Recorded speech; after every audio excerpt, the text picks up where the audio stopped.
ለማንኛውም እስቲ መታወቂያን አሳየኝ። የሆነ ቦታ እማውቅህ እየመሰለኝ ነው። አይ ቴቴ ሰው እንደው እንደ ህፃን እናቱን ያሳድጋል።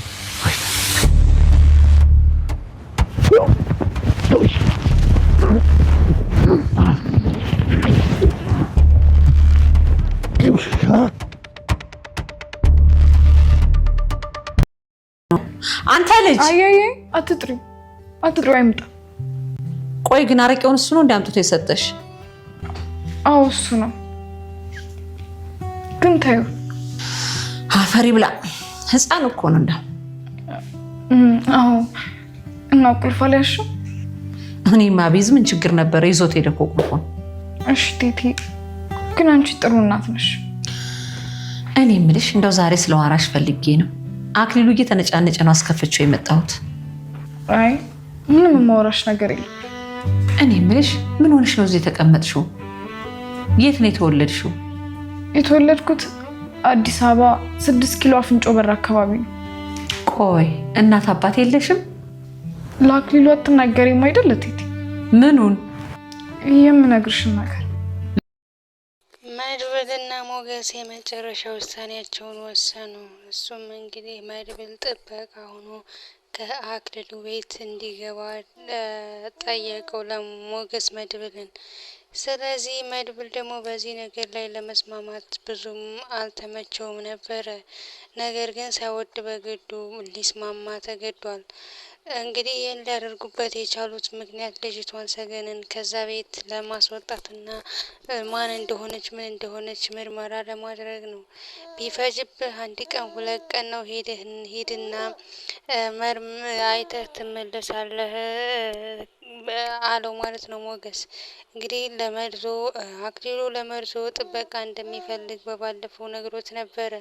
ስለዚህ መርዞ ግን ጥበቃ አቶ ሳይሆን ከሱ ጋር መነካካት ስለማይፈልግ ነበረ እንደዛ አላገኘውም ምናምን ያለው። አሁን ላይ ግን መድብል ያችን ክፍተት በመጠቀም የራሳቸውን ሂደት ለማካሄድ ዝግጁ ላይ ናቸው። እንግዲህ ዝግጁን ብቻ ሆነው አልቀሩም። እንግዲህ ሞገስ መድብል በዚህ ጉዳይ ላይ መስማማት አልፈለግም ነበር። ነገር ግን ሳይወድ በግዱ ተስማምቷል። ምክንያቱም ሌላ አማራጭ ስለሌለው መጀመሪያ ይሄ የጅል ስራ ነው፣ የጅል ስራ አልሰራም ምናምን እያለ ነበር ማለት ነው። ጅል በመሆን ባለብህ ታይም ላይ ጅል መሆን አለብህ። ምክንያቱም ይሄ ነገር ስለሚያስፈልግህ ነው፣ ስለሚጠቅም ጅልነት ስለሚጠቅምህ ነው ጅል የምትሆነው እንጂ አንተ ሪል ጅል አይደለህም ሲል መከረው ማለት ነው። መድብልን በዚህ ጉዳይ ላይ እንግዲህ ተስማምቷል ማለት ነው። እንግዲህ ጥበቃም ሆኖ ገብቷል ማለት ነው። መርዞም እንግዲህ አላቅህም አታቀኝም ተባብለው እንደማያውቀው ነግሮታል ማለት ነው። መርዞ እንግዲህ ጥበቃ አምጥቼልሃለሁ ብሎ ለአክሊሉ ነግሮታል ማለት ነው።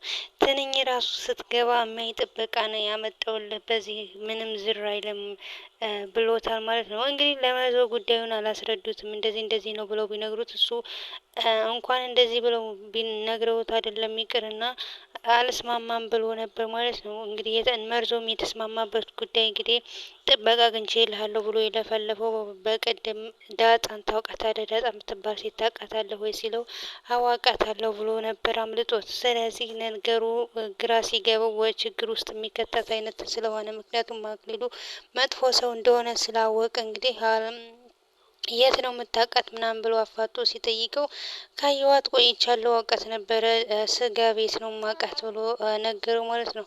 እኔ ስለ በርበሬ ጉዳይ አውርቻለሁ ወይ አንተ ማትረባብሽ ቀሽም ደለለ ብሎ ሲያንቀው እንግዲህ እሱም ጥበቃውን አግኝቼልሃለሁ፣ ያንን ክፍተት በመጠቀም ጥበቃውን አግኝቼልሃለሁ ብሎ ነገረው ማለት ነው። እንግዲህ ጥበቃውን አግኝቼልሃለሁ ብሎ የዋሻው እንግዲህ ከዛ ማምለጫ ይሆናል ብሎ ነው። ነገር ግን እነ መድብልም ይሄ ነገር እንዲሆን ጠይቀውት ነበር ማለት ነው። ስለዚህ ጥበቃውን እንዳገኘ ለሞገስ ነግሮታል ማለት ነው። ሞገስ ተስማምቻለሁ፣ በቅድም እንቀርቦ ሲዘይ በሆነ ጉዳይ ላይ ጥበቃ አግኝቼልሃለሁ ብዬ ነግሬዋለሁ ማለት ነው። ስለዚህ ጥበቃውን አምጣ ብሎ እሱም ለቆታል ማለት ነው። እስከ ማታ የሆነች ጉዳይ ያለችብኝ ያችን ገዳድዬ ስመለስ ይዤው እመጣለሁ ብሎታል ማለት ነው። እሺ ብሎ አንተ ማትረባ መዳም ደላላ ይዘህና ብሎታል ማለት ነው። እሱም ለማስመጣት ተስማምቷል ማለት ነው። ስለዚህ ለሞገስም ነግሮት ነበር ማለት ነው። ሲነግረው እንግዲህ ጥበቃ አግኝቼልሃለሁ ብዬዋለሁ። ቅድም የሆነ ነገር ጠይቆኝ ዳጣን ከየት እንደሚያውቃት አላውቅም። ዳጣን ታውቃታለህ ወይ ብሎ ሲጠይቀኝ አዎ አውቃታለሁ ብዬ ግን ነገሩ ወደ ሌላ ቦታ እንደሚወስዳት ሳቅ አለ የስጋ ቤቱን ዳጣ ነው የማውቀው ብዬ ነገርኩት። በዛ ምክንያት ነው እንግዲህ ማምለጫ መስሎኝ ሲያንቀኝ ጥበቃ አግኝቼልሃለሁ ብዬ የነገርኩት ብሏል ማለት ነው። ሰውዬ እንግዲህ ጥበቃው ተስማምቷል። እንግዲህ ጥበቃም ይዞ ሄዷል፣ ቃሉን በማክበር ማለት ነው። ጥበቃውን ይዞ ሲሄድ እንግዲህ የተፈጠረው ነገር በጣም ከባድ ነው። እሱ እንግዲህ ሰልፊሽ የሆነ ሰውዬ ነው አክሊሉ የሚባለው ሰውዬ ማለት ነው። አይሜን ለእናቲቱ ማንነቱን አይናገርም። እናቲቱ ልጅቷን ከቤትም ያስቀመጣት እንግዲህ እብድ ስለሆነች እና ስለሚንከባከባት ነው ማለት ነው። አንዴ ሚስቴ ናት፣ አንዴ እብድ ናት እያለ እንግዲህ ከቤት ልጅቷን አስቀምጧታል። ግን ደግሞ ልጅቷ ታለቅሳለች በየቀኑ በጣም ነው የምታሳዝነው እያለች ለነ ሉላ ስታወራቸው ነበረ። ሉላም እንግዲህ ጠጋ ብላ እንዴት ነው ሊሸጥ ነው ወይ ቤቱ ምናምን ብላ ስጠይቀው አዎ እሸጣለሁ ይላል። ግን ይሄን የመሰለ ቤት አያገኝም። ግን እሱን ሽጬ ሌላ የሚያምር ቤት በሱ በግማሽ ዋጋው እገዛለሁ እያለ ነው ሲላት፣ አይ ይሄን እንኳን መሸጥ የለበትም ነበረ እያለች ነገሮችን እየመረመረች ነው ማለት ነው።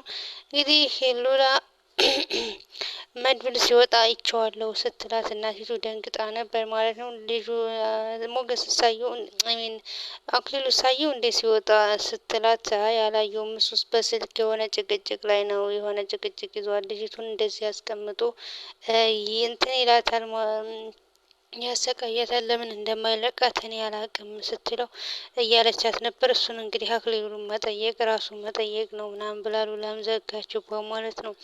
ስለዚህ እናቲቱም ልጅቷን ጠጋ ብላ ለመጠየቅ ስትሞክር ያው ልጅቷ እውነት ብትናገርም አሁን ላይ እንዳሰሚያት ስላላ ከልጇ በላይ ማንንም ስለማታምን እናቲቱ የድሮ ልጇን ነው የምታውቀው። እና እንግዲህ ላግቶ ነው የተወለድኩት ከዚህ አካባቢ ነው፣ ግን ደግሞ ልጅሽ አግቶ ነው ያንን ያስቀመጠኝ ፍቅረኛዬን ገለዋታል ብሎ መቃብር አስቆፍሮ ተምሶልኝ ሐውልት ተሰርቶልኝ፣ ግን እንደምታይኝ በቁም ያለው ሰው ነኝ እኔ። ፍቅረኛዬንም 10 ዓመት አሳስሮታል።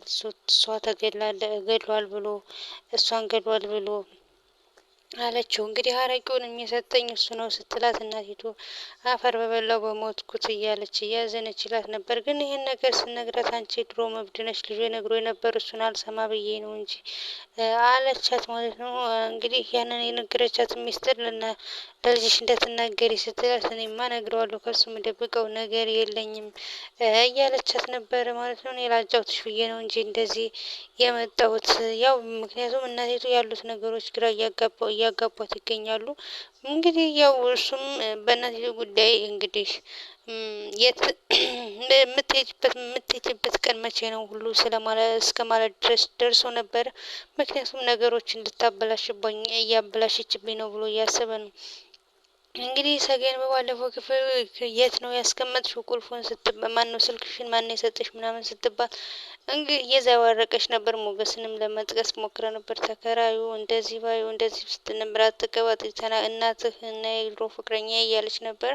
እንግዲህ የድሮ ፍቅረኛዋን ለማግኘት እየጣረ ነው። ምክንያቱም እንግዲህ እሱን ይፈልገዋል። ምክንያቱም እንድልታውቀው ቻለች። አጥሬን ደፍሮ የገባው እሱ ነው በማለት እንግዲህ ነግሯታል ማለት ነው። ሳታውቀው ትፈራዋለህ አይደለ? እንዴት እሱ እኮ ጀግና ነው ምናምን እያለችው ስትለው እንግዲህ ያው አንዴ በጥፌ ብሎ ዘርግቶታል ማለት ነው። ራሷን ደስ ታድርጓታል ማለት ነው። ሌላው እንግዲህ ያው ዳጣ የታወቀችበት ምክንያት ይህን ሞገስ ለልጅቷ የሰጧት ስልክ በዳጣ ስም ነው የወጣው ማለት ነው።